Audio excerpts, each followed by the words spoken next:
Hello and welcome to the Eternal Optimist podcast. My name is Matt Drinkon, and I am the hostess with the mostest, even though I'm actually not a hostess. I'm just a host. We're going to have a good time today, my friends. This podcast is all about hope, and you can do it too attitudes. And we share stories of successful people who may look like they're cool and calm on the surface, but literally, they are paddling like a duck underneath the water. We've got one of those such stories today. Before we get to that story, I'm going to invite you to like, share, and subscribe on your podcast platform of choice. Please share this with someone that would appreciate an inspirational story. Uh, Share it with someone. Let's build this community. Let's make this impact on the world last, and let's make it stronger and stronger and stronger, my friends. Thank you for that. Also, you can follow us on Instagram and Facebook at Eternal Optimist Podcast. And every morning, Monday through Saturday at 7 a.m. Eastern Standard Time, I do a live stream for 10 to 20 minutes and share some musings and some learnings from the coaching world, from the world of living your best self and getting to know yourself. What we do as Eternal Optimists, we learn and we grow and we share stories every day. So I look forward to seeing you there, friends. It is a pleasure to serve you. Now, the introduction you've all been waiting for, Mr. Josh Goodman. Whew. This man followed the corporate American protocol of how to do things, and he was denied credit for a large business sale that he had made. So after getting destroyed and just shafted in corporate America, and how many of us have that story, right? After getting shafted in corporate America, he wanted to come up with something different and new. He had an idea come upon him one day that he left what he was doing. He stayed up till 3 a.m. that night, and he came up with this brilliant business plan. Today's story is literally a masterclass in resilience, in patience, in the ability to pivot. Josh will illustrate for you quite clearly how he is not scared of challenges, and instead, instantly, he starts to think, how do I make this happen?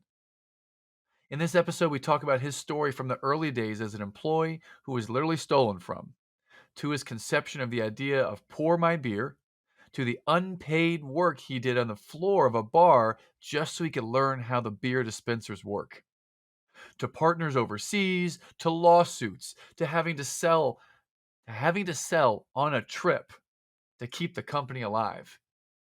Man, talk about pressure as a sales professional. If you don't sell on this trip, then your company's going to go under. Think about that. Josh is engaging. He's passionate. He is a walking case study of how eternal optimists think. Enjoy this connection with my friend and fellow Cutco alumnus and front row dad, Mr. Josh Goodman. Cheers, friends, and enjoy.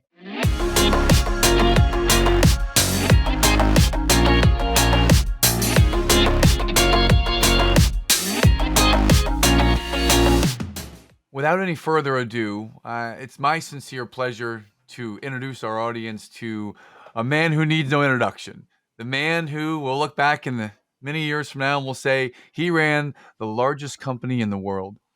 Maybe I'm smiling as I say that, but I have so much faith in Mr. Josh Goodman. He's been a friend for a long time, and he's someone that leads an organization and has a global impact. And it's such a pleasure to have you here today, Josh. Welcome to the Eternal Optimist podcast. Always a pleasure to speak with you, Mr. Drinkon. You are my spirit animal. Oh heck yeah! I just got my own category. I'm Christopher Lockhead would be fired up. That the category design. I am a spirit animal. So thank you for calling me a spirit animal. I appreciate that. I'm sure I'll have fun with that. Josh, I love to play around, and I love you. We're friends, but I'd also like to go deep and get into a hard subject. And that subject is challenges. On the way to building your current empire or organization, you've had some challenges along the way. So I'd love to go back in time, and you can go personal, you can go professional challenge, entrepreneurial challenge. I love to start somewhere in the past and then go forward on some of the things that have been very challenging and eye-opening for you in your career so far, Josh. Yeah, I think a lot of people go through similar parts in life that I've gone through, but maybe they handle them differently. But I would say the most significant challenge that really sent me down the path of entrepreneurship was I was working in the staffing industry. I was business development for a publicly traded company called Modus. I'd been doing that for a few years, and I'd brought in a very large client that had never been brought in before. It was a large energy company in Baltimore, and I was being, I don't want to say groomed, but I was getting to work directly with the CEO of a publicly traded company, which I think very few people in their mid to late 20s have access to. So I felt like I had an unfair advantage because I was getting coached daily, by this gentleman. And uh, eventually I was able to secure and land a 250 or about a $10 million project that would have equated about $250 million, or I'm sorry, $250,000 in commission to me on a yearly basis. So we were going to become a prime vendor for this large energy company. I come to find out, without getting too far down the rabbit hole, that the person that makes the decision from an HR perspective did not like me because I went around her to get in, get better relationships with the managers. That was direct guidance from my mentor and CEO of the company. He basically said, forget about HR, go around them, work directly with the managers, get them to buy into you and in the company, and then, get the org chart. And I just followed his recipe step by step. And as you know, in the Cutco days, it's, follow the recipe on the box and you get the muffins that come out. One of my mentors back then, Rich Plaskin, was a big advocate for that. Mm-hmm. And so I followed the recipe, and I was expecting to get these amazing muffins, that also came with $250,000 a year in commission. And I come to find out that the woman told our CEO in one of the final meetings, we look forward to working with your company, but we will not work with Josh Goodman, because he went around me. He decided to go to managers directly. Now, my CEO did not disclose to her that I told him to do that, which resulted in the company getting the business, Josh not getting any of the commission, and having to witness a colleague who'd not sold anything in 6 months get this lottery ticket of a customer that was going to result in $250,000 a year in commission. So, Oh, as you can imagine, that hurt. Yeah, to put it mildly, that hurt. Take me back to that exact day when you had to have that conversation, because that, I think a lot of us who became entrepreneurs have some birthing through fire and pain. What was that conversation like on that particular day? So we had a like many sales companies, they have incentive rewards. So the topic of the meeting that day for like an all company, there's 50 offices, so they had an all company announcement of where the incentive trip was going to be, and then he said he had some really big news to share at the end of the conversation. And during this time, we're waiting to hear back from the energy company from Baltimore. So I'm like, we should hear back any day that we're gonna be approved vendors. This is a huge windfall for me personally.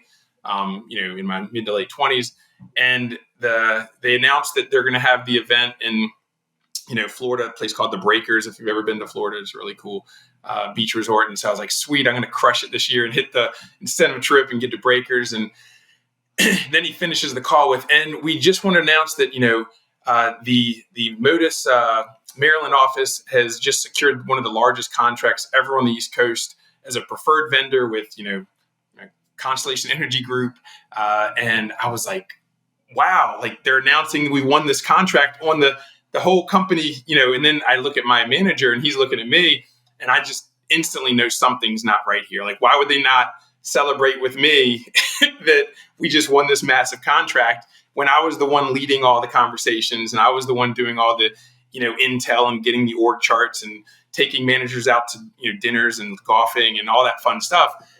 And then he said, after the meeting, he said, hey, you're going to want to talk to Jack, which is our CEO. And I was like, okay. And so I knew something was up. And keep in mind, me and Jack would play basketball in the mornings every 6 a.m. and we'd go golfing at his country club. So he'd take me to basketball games at University of Maryland and sit front row. So we had great rapport. And as I'm walking towards his office, it's like your heart's sinking. Like you're just like, you're experiencing this like gut wrenching kind of like just something's wrong. Get into the office, and in all of our conversations, he's always been, kind of hands behind his head, leaning back, feeling kind of relaxed. This one, he's sitting upright in his chair, waiting for me to walk in, and he's got his hands like, finger to finger, thumb to thumb, like sitting in front of him, like one of those, kind of like speaking courses where they'll tell you to keep your hands like that, right? And I was like, this is not going to be a good conversation. And he goes on to say that, they they said they didn't want to work with me. They wanted to work with another business development rep, and that that I would be next in line to get the next big contract that landed in the Mid Atlantic. And I mean, I said, "You're joking, right? Like this is a joke." And he was, he said, "No, like it's a done deal." And the next conversation was, "Well, who's going to be managing the account?" And they were like, "Aaron." And I was like, "Aaron hasn't closed a deal in like 8 months, and he's going to get." And I was like, and so I Yeah. left the office, and I just, I went home and just kind of thought about it. I was like, I don't even know what to do, So that was, Yeah. that was a dark time in my life. Yeah, I can freaking imagine that. I think that I've had something similar happen to me, so I feel for you right now, viscerally, the pain that must have been. Was this at a time were you married? Were you in a serious Yeah. relationship at So this time, or? my wife and I, we met in college. We both played college sports. Hence the picture of football behind me that she so graciously gifted me. Your wife So I must played, be incredibly awesome and have a lot of patience, of course, of but she course. must be really awesome. Yeah, she when she bought the train ticket to get on this train of marriage, she didn't really have a strong understanding of the destination or the route that we were going to go. But I joke with her. I said, hopefully you're happy with the direction it's gone and where it is now. And it's as you know, any marriage, it's multiple marriages within one. So you evolve as people, but the fun's evolving together. So yeah, we met in college, but we were married. We had a townhome. We didn't have kids. We had a dog. So it was more that I had painted this picture of I'm about to hit the lottery, and then I had the winning lottery ticket, and then it got ripped up in front of my face, or actually given to my coworker. you know, um, but as through pain comes growth, and I think it hardens you. I don't want to say that I just at that point I decided I never wanted to work for another person again, but I did not like the idea of not having control of the outcome, and that's I'm sure consistent with like you said, similar to your journey. You want to have control of that outcome, and it also hurt that someone who I thought was a mentor, friend, that had my best interest in mind, just was very, I would say, unempathetic, or if that's a word, about the situation. Did not try to compromise or recognize, hey, you did do all the groundwork, and you did do everything I said, and the outcome, is that you get nothing and we get everything. So that was tough to swallow, and I did talk to my dad a lot during that period because he had a similar experience, before he started his own business. But to your point, earlier, it's like you connect the dots backwards. And if I had gotten that, I may never have started this company. I may still be in the staffing world, comfortably living, with a decent salary and commission. Yeah. Well, I love the way that you pivoted there. That as I'm watching you and feeling in this conversation, that it feels like you've moved on past that. It's not something that's still a hiccup or a deep scar that you can't get over. You talked about it, you shared your story, and it just feels like you have found a way to move on. You pivoted, you moved on, and I love that about you, Josh, is that you found a way, and you got all the crap dumped on you right there, like everything that you would expect not to have happen. The mentor, cold shoulder, the way you're supposed to do it. All the people that you serve, the managers, the people on the other end. None of them make the decision or have the power to do this, and it's all taken away in a moment. And hey, you roll with the punch. So what happened next in your journey, Josh, after that experience? Well, it was funny. I was just talking to my wife about this last night. In my state of depression, I didn't turn to alcohol. I didn't turn to drugs or anything. I turned to playing Madden football online. Okay. Oh, some depression and Madden football. Well, Okay. I was still collecting a paycheck, and I was doing work, but I was playing Madden sometimes 4 hours a day just to kind of like numb the pain. I guess I was like, I don't want to go out and sell for this company or this man that did me wrong, and I essentially was able to keep current customers satisfied. I didn't develop any new business. And ultimately, we got to the point where they were like, "Look, we just got to part ways." And I said, "That's fine as long as you pay me out my commission for the remaining contracts that I have, and I'll leave in a manner that's not disruptive." So that I parted ways with that company, and that's where I started doing a lot of reading about entrepreneurship. And one of the common themes was find a problem that you can solve and that that you can monetize. And the bigger the problem, the bigger the business and opportunity can be. So I went through a few, I would say, experiments. One was my dad owning a carpet business. I thought there would be a really big opportunity to set up carpet sales in college dorm move-in days. So when colleges are moving in, hey, they need carpets, right?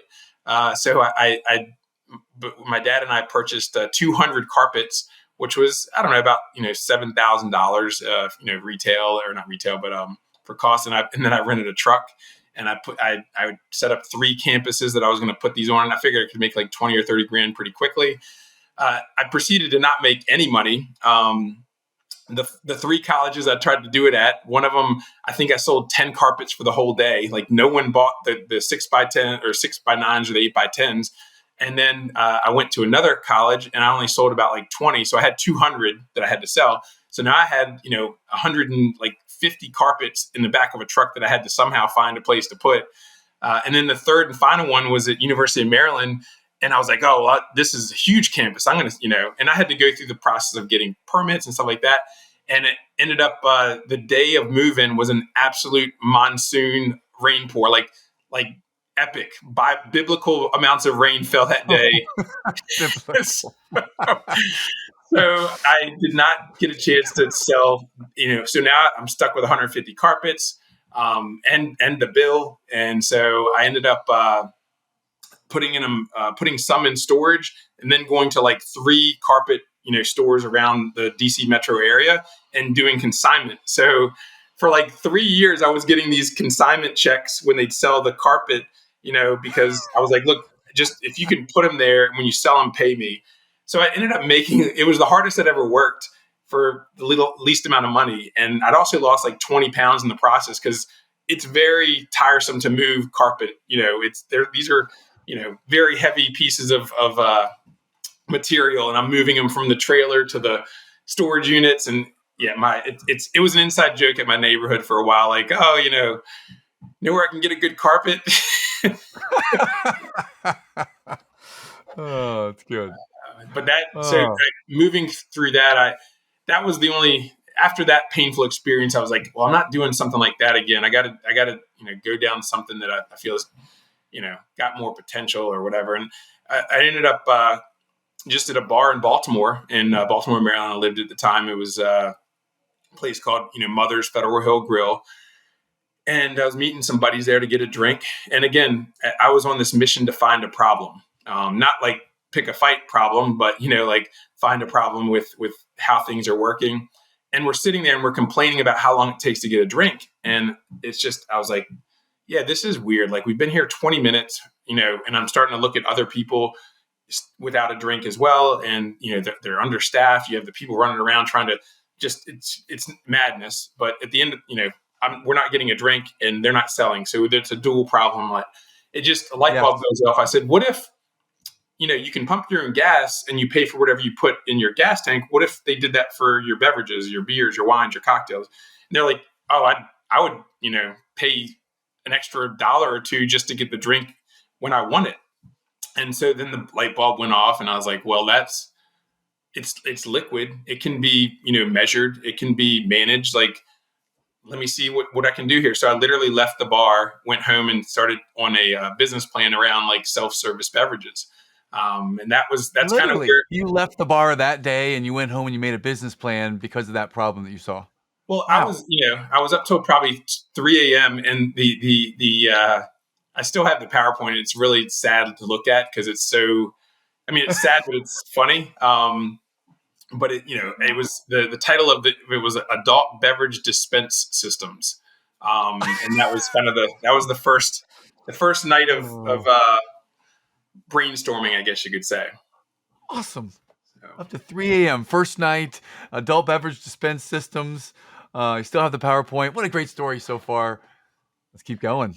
Yeah, no. So then I think taking action was the critical thing. And then as I started sharing this idea with friends, while I was still uh, still employed with the Modus company, people were like, yeah, that's got some legs. I like that. And then one of my friends sent me a link to a company in Atlanta that was doing beer taps to the table with metering system and valving system, and that led me to actually going down to the Masters for the first time as a golf addict. I'm sure you can appreciate that. So I was able to work out a deal with a buddy of mine that lives in Augusta, and like it's all about connecting people, right? So I had a buddy in Augusta, and then I had a girl I used to go to the bus stop with was married to or is married to a professional golfer that Johnson Wagner. He's a Charlotte guy, I think. But The mustache. yeah, the mustache. So he needed a place to stay because he had just won the Houston Open and qualified for the Masters the Sunday before the Masters started. So I connected the two, and they ended up, he rented his house to her, and I was like, they were like, hey, well, do you have tickets to the Masters? I was like, no, but I'd love them. And they were like, all right, well, we'll get you some practice round tickets. And so my dad and I ended up going down to the Masters, but that's when I met this guy in Atlanta to see if there was a partnership opportunity for the self-serve beer tap systems. That led to me trying to market for him. He only had one location and really no real I guess money behind him or anything like that. It was just he saw the concept in South America. He contracted a company in Ireland to build a self-pour system for him. They did it, and then he was trying to figure out how to get more bars and restaurants to buy into this put beer taps to the table thing. And I said, well, I can sell. I believe in the concept. Like, let's figure out a way to work together. And unfortunately, things didn't work out with him. Partly because I went 0 for 50 on my first sales attempts all around Baltimore and DC. No one wanted to pay to rip up floors and run beer lines, and for really what was in one location in Atlanta. And that led to the conversation of, well, what if I built a unit that was like a mobile system that I could just, I didn't have to sell them. I could lease them. And so that became the next kind of focal point. I used some money, about 15 grand, to build 2 units. And I leased them to a bar in Baltimore, the same one that I was at when I came up with the idea. And they signed a 6-month lease, which I learned that bars and restaurants, when they're, the beers that they have on tap is typically because of the relationships they have with the distributors. Okay. And I remember after I got the guy to sign a 6-month lease, which was going to cover my cost, I said, I'd really, you should put some local like Trogs on there, or like some really good beers that I thought would be heavy movers. And he was like, no, we're going to put Miller Lite and Blue Moon on there. And I was like, really? I was like, nothing against those two, but he was like, yeah, they're paying for these tables. It's like, okay. so I learned something new, that at that point. Prior to that experience, something I failed to mention is, to learn everything I could about the draft beer and beverage industry, I reached out to one of the local, I would say, masterminds of that world with dispense, a company called AC Beverage, and I just said, look, I want to learn everything about, how beer gets from the keg to the tap. What can I do? And he said, well, we're not hiring right now. I was like, well, great. I'm not looking for a job. I said, I was like, I'm willing to come work for free. Like, just show me how you do everything. And so he said, well, we're doing a big project tonight. You want to meet me off the exit, 43 or whatever in 95? And I was like, yeah, that's right near where I live. So I get in the car with him. We end up working from we get to it's like Eastern New Jersey or whatever. We get there and we work from 8 p.m. to 9 a.m. So it was an all-nighter, my first night working for free. But I learned a ton. And then I got to meet some of his team, and I got to go on a few more projects. And I learned a lot about the draft beer world, the industry, how things work, the evolution. And that, I think it's important to put yourself out there, at any point in time to learn and be willing to just do it for free. Like, it's not about trading dollars for hours. It's about trading, time for knowledge, Okay. Equipment on that one. That was a good one right there. Yeah. Yeah. So you did this while you're still working full time, satisfying. No, So there was a gray area where they basically, they saw some emails in my draft folder of my I guess they were able to see like that not that I was sending emails from Modus, but that I had draft emails to bar owners in, saved on my server, but I was not sending it from there. And I was meeting them outside of business hours, but they Yes. basically said, look, we can see you're doing something else, but and I said, well, they're just in my draft folder. What does that prove? And they said, well, we can tell you've mentally checked out and whatever. So that kind of closed that door. And then for a few months, I was able to do some more staffing outside of the, just direct with some of my previous customers. I didn't have a non-compete or anything. So, so it allowed me to experiment, with what I was, trying to figure out the next stage. But really, 2000, I would say 9 to 2012, that's when I had partnered with this group out of Ireland. They had these draft tables that they had sold to Diageo and Guinness that were they were self-serve draft tables, and the whole purpose of them in Ireland was that they wanted to convert Heineken drinkers to Carlsberg drinkers, so that on the tables they had a Guinness, which everyone loves, and they had My favorite. Carlsberg, big Guinness guy, and Mhm. Carlsberg, which is green, same as Heineken, but Ireland, Heineken is the preferred lager if you're in Ireland. So the goal was to get Heineken drinkers to instead of going to the bar and waiting for Heineken, to just pour themselves a Carlsberg and convert some of that that loyalty.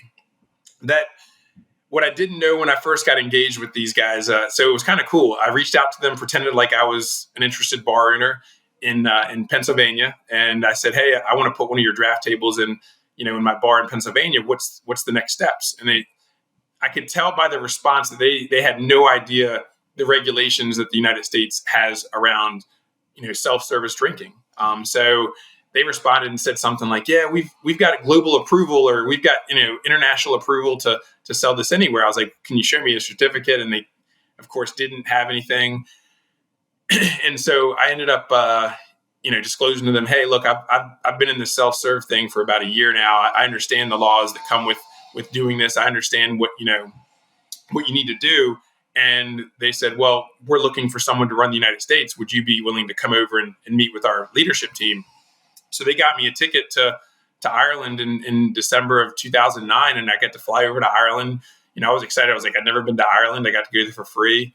And they took me on a tour of the whole island, showing me some of the pubs that they were in, and I actually got to be a part of an installation. And then that spurred things off. That's when I became an employee again, I guess you could say, with them. And it was the worst rookie contract anyone's ever signed.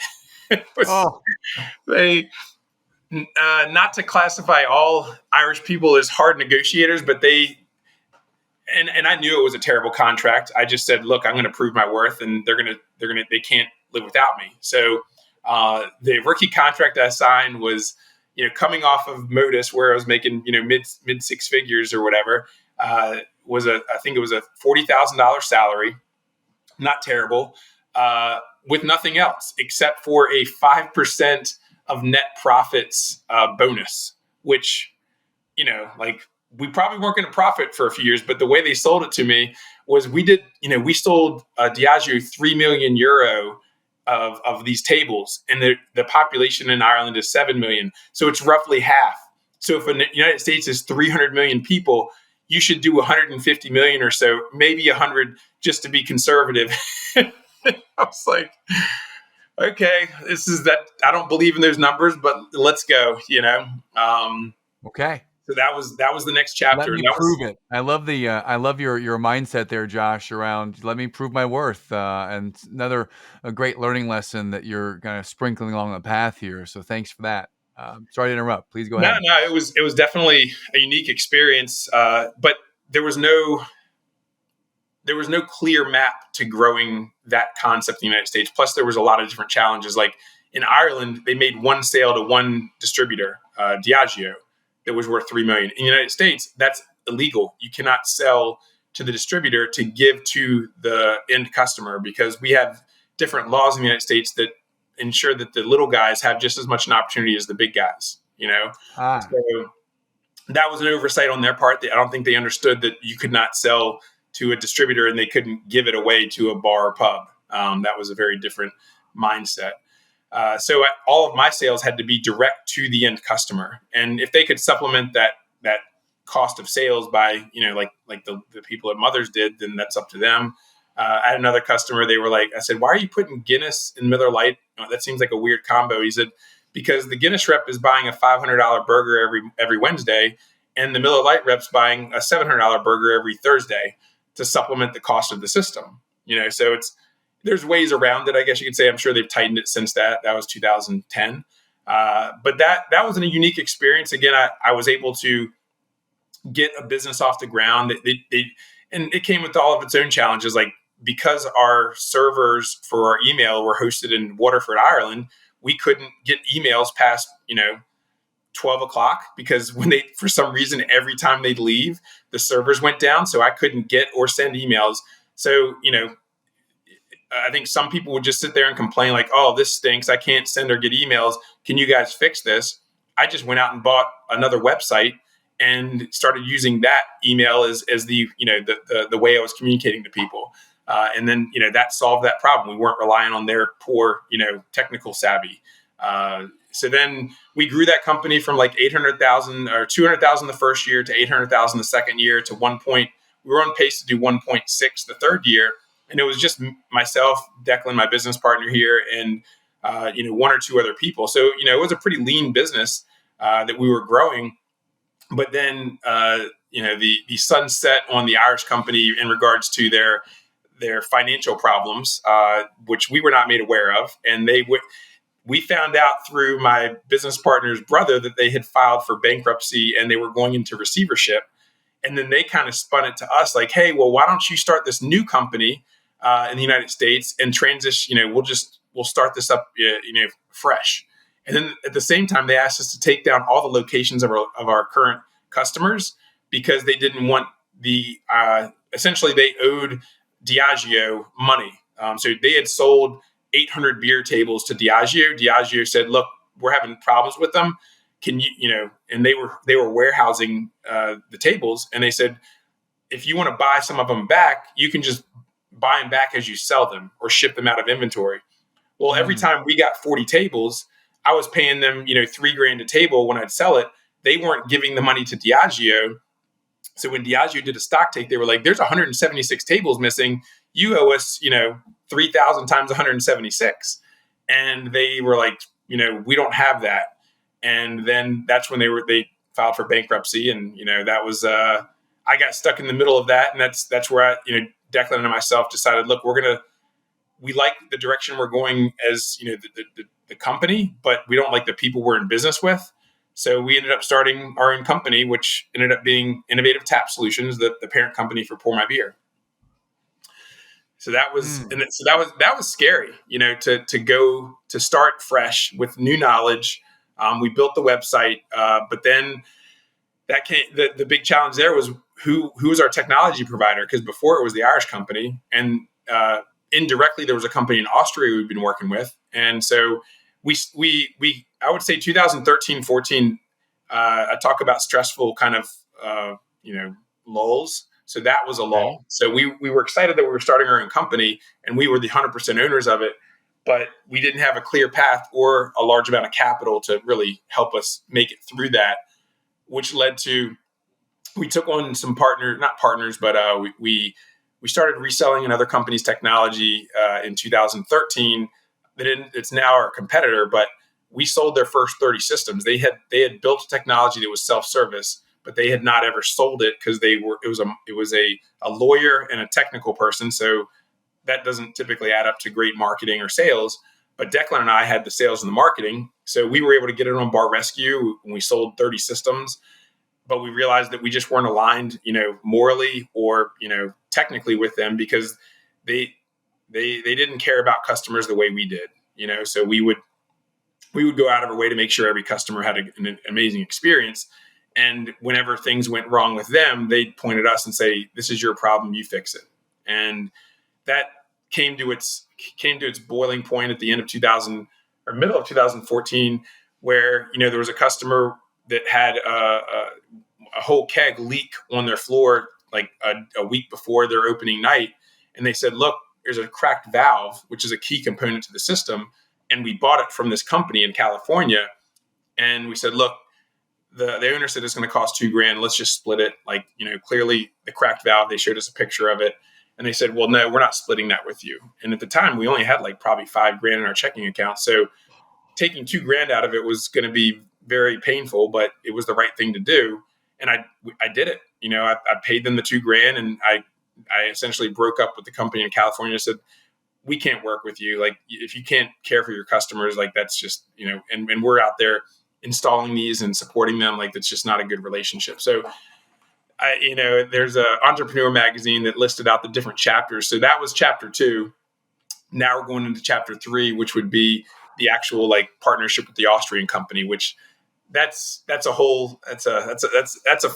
best part of the story, in my opinion, because, I always say you have to go through really crappy relationships to find and appreciate the good ones. And yes. So, the guy in Atlanta, somewhat sociopathic, so that, he tried to get me to sign a 30-year non-compete. So that one was gone, obviously. That was the first one. The second one was the guys in Ireland that went bankrupt, and they just were not good people. They're the ones that I may have mentioned. They sued us federally. So rather than paying us out the commission they owed us, they decided to sue us federally and try to put us out of business. And we had taken out business loans just to get the business off the ground. And they drained about $30,000 of our account just in fighting them legally, which was painful and not fun. And, it put a lot of stress on our relationship, my business partner and I, and we made it through that. Then they actually simultaneously from suing us, they paid a PR company to promote the fact that they were suing us. And then they sent that link to all of our prospects. So I then had to go to each prospect and explain to them, this is false. We're going to win this case. But you've heard the saying, the only one that wins in a lawsuit is the lawyers. Yeah. We won our case. They could not. They actually went. The law firm that they hired, I told the lawyer, I said, hopefully they're paying you up front, because they're notorious for never paying their invoices. And sure enough, I found out they ran up a bill of like $50,000 with that lawyer and never paid him. Goodness. But we won. And then going to the last chapter was the group out of California. So after going through 3 unhealthy, unsuccessful relationships, I finally partnered with this group out of Austria that I've done a lot of projects with. And so I used a book out of the old Cutco playbook of, I'm going to be in your neighborhood. I'd love to stop by. Now, their neighborhood happens to be a different country and a 7-hour flight away. But I said, hey, I'm going to be in Austria for some other business meetings. We've done a lot of projects together. I'd love to meet with you and just see where this might go. And so I met with the owner, Herman, and laid out kind of my plan and my vision. And he said, I wasn't aware that you were the one actually selling and installing all of our systems in the United States, but we'd love to work with you. So the only thing holding us back from working together at that time was that there was a gentleman in Ireland that was kind of a middleman that had signed a contract with them that said that he was as long as he bought 50 systems from them a year, 50 self-serve systems, it would renew his contract. And then he would continue to have their, sole distribution of that product. What he didn't disclose to them is he wasn't buying any of them. I was buying them. He was, basically buying them on my behalf. So I was renewing his contract every time I bought more systems. And once I found that out, I said, I'm not buying from him anymore because I don't want to renew the contract. And that was a little bit of a curveball that I wasn't expecting, that, that I was going to be not able to buy direct. And luckily that it was, I want to say like October when this conversation was happening. And instead of buying the remaining 10 systems from him, I said, look, I'm not going to buy them. So the contract didn't renew. And that allowed me to work directly with the Austrian company, which started like I said, the chapter that we're currently in, and really the growth, So when people say, when did you start? When did the company start? I don't give them the long-winded version that you've gotten in your guests have just heard. Or I started in 2015 because really that's when the magic really started to come together. I went into that relationship saying, I want a product that my 6-year-old son can install, support, and manage. And that was the antithesis of the, the construction of the business and the product. And they delivered on that, successfully. So I actually had a video of my son doing an installation to prove to customers that it is very simple to install, What? It's phenomenal. Man, what a great story so far. I'm glued to this. I don't even want to ask questions. I just want to listen. You're so compelling of a story. This is the stuff that like giants are made of. You've been through so much muck to get to now we can start to grow. So, take us from 2015 to today, Josh. Yeah. Where are we and what happened in the last 7 years? So you need that optimism, as I'm speaking to the Eternal Optimist, at various stages to help you. Like when you need those little wins to reignite your flame, because sometimes the flame starts to dim a little bit, and just getting that win, like getting to see a product that I would own come to life in 2015. And I had the book that we were talking about. I have a book that's coming out in January. Tap the Big Idea. But the start of it starts with Austria. So, me being in Austria in 2015 and getting to see the product for its first time in existence, like the one that I had built and that I would own, and just this feeling of, I guess you could say, it's like you're stranded at sea, you have no wind, and all of a sudden this huge gust of wind comes behind you. That's what that feels like when you see something come to life. But what I didn't realize, the evolution of that product was yet to be determined, but I was excited to have something I could sell. Because for those not familiar with self-serve beverages, the typical process is you open a tab, then you can pour whatever you want, and it accumulates how much you're pouring of every different product, and every product has a different price point. So at the end of the night, you just pay for whatever you've dispensed. So we had nailed what I call the hamburger part of the internal hamburger part of the service experience, because hamburger has a top bun, meat, and then a bottom bun. So the top bun being checking into a location, the middle bun or the middle meat being all the transactions that happen while you're there, and then the bottom bun being like, let's get out of here, let me close out the tab. So our meat was amazing. Like, the transactions in between were great, but onboarding customers was a dual entry process, and offboarding customers was a dual entry process. So I didn't realize that I'd failed so miserably at that until I went to a high volume location and saw a line literally out the door. It was embarrassingly long. And I asked the owner, I'm like, what's going on here? He said, well, you're not integrated with any of the point of sale systems. So it takes us twice as long to get people set up. And then when they're ready to leave, that process takes twice as long. So, sprinkling that into the evolution of 2015 to present, the first 2 years was just me selling. It was me selling the dream, the product. I would carry around a little briefcase with my screen in it so I could show people how it worked. I went on some solo missions. Like one, I flew out to California. I always call it Break Your Spirit Airlines. So I was really excited about 3 meetings that I had out in California, because I needed to get these sales to get the money so I could pay the vendor. And I was like, I just got to come back. It was I believe it was 4 or 5 meetings, and I had to come back with at least 3 sales with cash, with money in my pocket. And the first one I went to was in, so first, I'm in Chicago at the time, and, I was only 15 minutes from the airport, but it was about a 30, 40-minute Uber ride.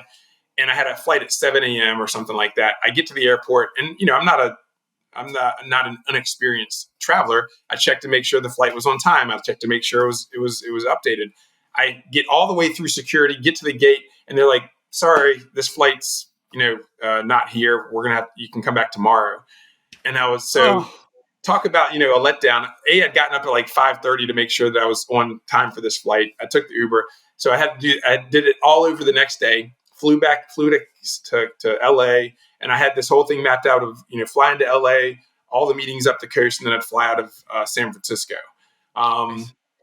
And needless to say, I was able to leave that trip with 2 checks for around $70,000 to keep me going. So that was, that I always joke about that trip. I mean, the trip probably cost $400, $500, but it saved the company's life, and it got us our first few accounts. Out in the and then one of the customers that didn't start with us went with our competitor, because they were like, well, they're closer, they're in California, you're in Chicago. And the irony behind that is they eventually did switch to us, because they just realized how poor the technology was, and how much better ours was. But so that was 2015. 2016, I hired a CTO that happened to be a buddy of mine. I call that the CTO experiment. He was a great dude, really hard worker, but he was transitioning from like a massive company of IBM to a tiny company with hardly any resources. So that was a good experiment, I guess you could say, but it ultimately it didn't work out long term because he needed to make IBM money like right away, and as a startup, you're month to month sometimes. So Yep. then 2016, we got a small investment from an angel investor in Chicago that kind of helped tidy up some of our bills that we owed to some vendors, and sold 5% of the company to him. One interesting fact there is he had the option to buy another 5% for the same price he bought the first 5%. And I'm thankful he didn't, because ultimately he would have gotten an insane deal on it. But I think he recognized that equity preservation is really key for startups and entrepreneurs, especially if you're trying to grow. So that was shout out to that dude. He's a good dude. And then the team starts growing. So we went from a team of 2 in 2015 to a team of 4 or 5 in 2016, and then going into 2017, it was like, all right, we're going to knock this thing out the park. Let's bring some investors in. Let's get this going. And the investors that we were going to bring in, were basically like middlemen to bring in other investors, which that was about 3 months and about $30,000 in legal fees that didn't result in any capital entering the business. So that was a fun lesson to learn at that stage. I I did make just some love good. the way you have a smile on your face. Every one of these, you call them just a little lesson I learned. These are major things that would set back some people and put them back to quitting. I don't want to just gloss over that. Your just resilient and gritty attitude and way to see your way through the vision, Josh, has been really a master class thus far. So I just wanted to pause on that because it's impressive. I'm in awe over here. This is an amazing story. So please, I hate to Yeah, interrupt. Please no, continue. it's my wife's had a front row seat. Hopefully, I'd love to hear her version of it too. Hopefully, it aligns. But yeah, so that was painful, but it also, like, it is what it is. And luckily, our business was healthy enough that it was able to sustain through I guess some poor decisions maybe in that regard. But then that opened up the door to another investment group out of New York City that had already. They were at the early stages of a concept where they wanted to buy technology from companies, test it out on their own, restaurants, and then approach the founders and see about investing in them. And these guys owned 30 restaurants in New York City, which is not cheap. And the one guy's a finance guy and the other guy's a restaurant guy, and so it's called Branded Strategic. They now have 45 investments, ours being the first they ever did, which is kind of cool. But they approached me to invest in the company, and their whole proposition was, it's not just about the capital, it's about the connections we can help and the structure we can help set up. And so that was a timely investment. They came in at a critical point where we needed to improve our website, improve our actually hire someone to manage marketing, and just some critical hires that we just couldn't afford to do without an outside investment. Plus, we were really going deep into the integrations. As you may recall, the hamburger, the hospitality hamburger, our buns were terrible. They were stale. They were moldy. They were not good. So we needed to upgrade our buns, which that ended up costing, I want to say, around $600,000 to start connecting with a variety of different point of sale systems. So we were able to do that, and that solved a big problem for our customers. Where if you've ever been in an Uber, one of the best things about it is when you literally walk out the car like you're a rock star, because you don't have to pull your wallet out, you don't have to credit card out, and that was my goal. Yeah. I said, I want our customers to be rock stars. They can literally walk out the door. And so one of the, I would say, I don't know, memorable moments for me was getting to see a high volume location implement our system with the point of sales, where you walk in, you open a tab, and then there's a drop box on the way out that says like 10%, 20%, 30%, and people can just drop their cards in whatever bucket they want to close out at, and they're done. So there's no friction, and I still get enjoyment out of seeing a high volume location with our technology just really cranking, and then the largest investment, which it's still kind of surreal to say it, the largest investment I guess opportunity was from a small little company out of Atlanta. They make some drinks called Coca-Cola. I don't know if you ever heard of them. Kind of matches your Oh, shirt. Um, yeah. so Wow. they started conversations with them. This is I don't say this is the last what's it called challenge I'll share with you, but we started conversations with them in late 2019, and then early 2020 we gotten the investment agreement to kind of meet both sides. I guess expectations. Lawyers had passed it back and forth numerous times, and I announced to our team in January at our summit in Vegas that hey, we're accepting and we've signed the term sheet. Coca-Cola is going to be a 25% owner in our company, and we're going to be expanding into all beverages. So we're gonna be an all beverage company, and everyone's excited. And I was like, yeah, we already have the press release. Here's a draft of it. Well, February, if you might recall, February, March of 2020 was an interesting time to be Yeah. in the United States or anywhere in the world. So I remember in February, one of my investors, the first investor, said, "Hey, are you nervous about like what's going on? Like it looks like there's some this coronavirus thing over in Europe. It's starting to pick up." I was like, "It'll probably be like the bird flu or something. And, I can't see this really impacting us."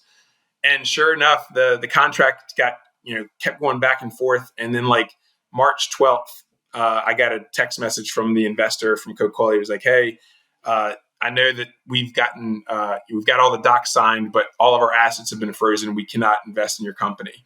So just there's no easy way to say that." And yeah, What? the next question was, "Are you guys going to survive?"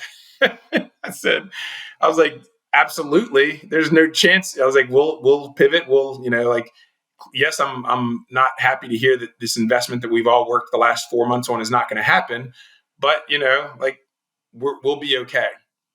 And sure enough, we made it through the pandemic. All of our customers closed down simultaneously at the same time, which is painful. And we kept going. We had some teammates take some leave. We had some salespeople, take some time off. We had support that wasn't supporting anybody, so they took, unemployment or whatever when they could. And then, lo and behold, we had like a really good June, and then we had another decent July, and then Coca-Cola came back to the table in August, and we closed the deal in September. And so, September 2020 will go down as the year that we sold 25% of the company to Coca-Cola. Okay. Which was ironically like 2 days after my wife and I's 16th wedding anniversary. So, Awesome. so yeah, and then, since then I don't want to say it's been all, cake and ice cream, but, we grew significantly with their investment, doubled our sales, which was pretty cool. Then at the end of 2021, someone who was really a very vital part of the team and growing it and keeping it going and cleaning up our books, our COO decided he was kind of burnt out and ready to go. And we had just signed a 5-year lease in his backyard, in like not physically his backyard, but he lived in Frederick. And he was like, Yeah. "Yeah, I want to let's have the headquarters near me. I'll run it. Everything, he's super detail oriented." So I was like, "Yeah, absolutely. You're amazing at that." And so we signed the lease in like, I want to say August. And then I was told in December he wasn't going to be with the company anymore.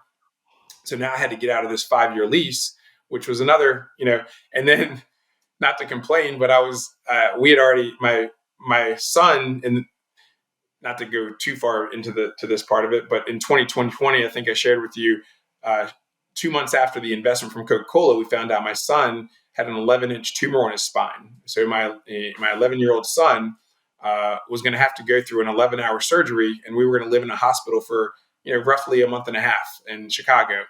So that it was a severe up and down kind of experience as a father, as a leader.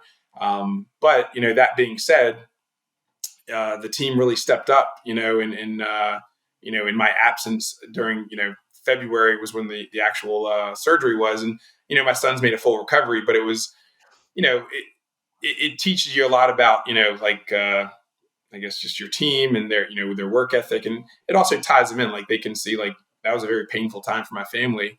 And we went from this extreme high of we closed this deal with the largest beverage company in the world to wow, we've got a pretty significant challenge ahead of us. But that made 2021 a growth, a very interesting growth year for our business, for our people. And like I said, at the end of the year, having to deal with it's like once you've been hit with all these challenges, you don't you're not scared about the challenge because your mind just goes right into all right, well, we'll get through this. How? I mean, that's the next challenge, but it did open the door to bringing on a COO that has scaled and sold companies publicly, which now we've got a new COO, and ironically, our previous COO is back working with us in a leadership capacity, managing operations and projects. So it ended up being, I would say, like a 9 month sabbatical for him versus like a I'm never coming back kind of thing. Mm-hmm. Wow.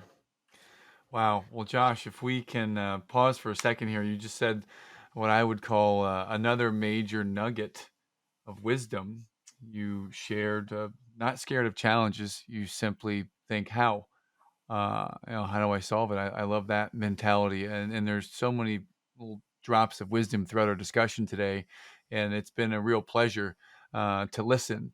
And I'm going to be mindful of the clock here. We're nearing 52 minutes, and I've just not been able to even move. I've been so captivated by your story. So I just want to thank you for sharing that with us. I'd love to ask you, I mean, when does the book come out? How do we find out more about you, what your company's up to? Just give us some more details. We'd love to, keep in touch and follow this. Yeah. So the book, I started writing the book in 2020 when I was kind of in that what do we do phase. And I said, well, I'm going to there's some great stories along the way that hopefully, you've enjoyed some of them, during this Yeah. call and so have your listeners, but there's a lot more depth to the book. And the book comes out, we don't have a target, an actual date, but it's going to be mid to late January. It's called Tap the Big Idea. You can actually go to the website right now and you can purchase it. It's a pre-order, and you get the first chapter emailed to you directly just from filling out the form and getting the pre-order. But the whole Christopher Lockheed, who you mentioned, he was an inspiration to the title of the book. The total title, it's Tap the Big Idea: Creating a New Category in the World's Second Oldest Industry. So Wow. But Interesting. yeah, actually, I connected with Chris just through a mutual friend, John Berghoff, who I'm sure you're familiar with. But he actually Mm-hmm. gave me some really good insight just when I emailed him, I could listen to his podcast and things like that too. So yeah, the book comes out late January, and again, I wrote it more for entrepreneurs who may be nervous about like, oh, I don't have the pedigree or I don't have the degree or whatever. It shows the unfiltered process of starting a business without the complexity that some of like the MBA type I guess books might have in regards to this is how you do it this way versus that way. But yeah, hopefully again the purpose is to spread the story. And also, there's a map of all 350 active customers that we have in the United States. We have another 80 that are coming on board over the next 3 months. Excellent. And we're working with Hilton. We're part of their elevated beverage program. So hopefully, over the next few years, we'll be in the majority of the Hiltons. So your room card lets you pour beer, wine, cocktails, and soda in their lobby. Wow. Um, That sounds like a so dream. Making it easy for me. I'm in. I love it. I actually saw on LinkedIn earlier this morning, right before we started to speak here on December the 2nd, the World Cup's happening in Qatar. I saw there was a picture of someone over there that had one of your dispensary units on one of those cruise ships. So that was yeah. amazing to see that you're kind of everywhere and growing, and it's so exciting to see now. I mean, what's the next challenge you're going to learn how to solve as you continue to scale and grow? I mean, it's an exciting mystery that we're all on your side and looking forward to hearing more.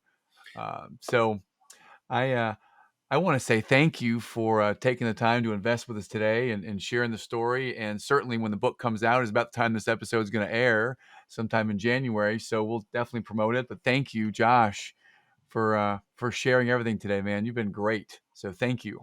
Yeah, no, Matt, it's always a pleasure to get some time with you, and look forward to more conversations with you. I'd like to bottle the Eternal Optimist and just take a shot of that every morning, because it's sometimes we all need that. You know. Absolutely, my friend. Well, thanks, Josh. Appreciate it. And now, a quick word from a very important person. Hi, I'm your host, Matt Drinkon of the Eternal Optimist podcast. I wanted to take this opportunity to personally thank our podcast production team at Amplify Media. Their leader is Hector Santiesteban. Hector Santiesteban. And he's also a Cutco alumnus. He's a front row dad like me. We met when he was referred to me by one of the top podcast hosts in the entire world, the Perpetual Traffic podcast by Qasim Aslam. Qasim said, "You must meet Hector."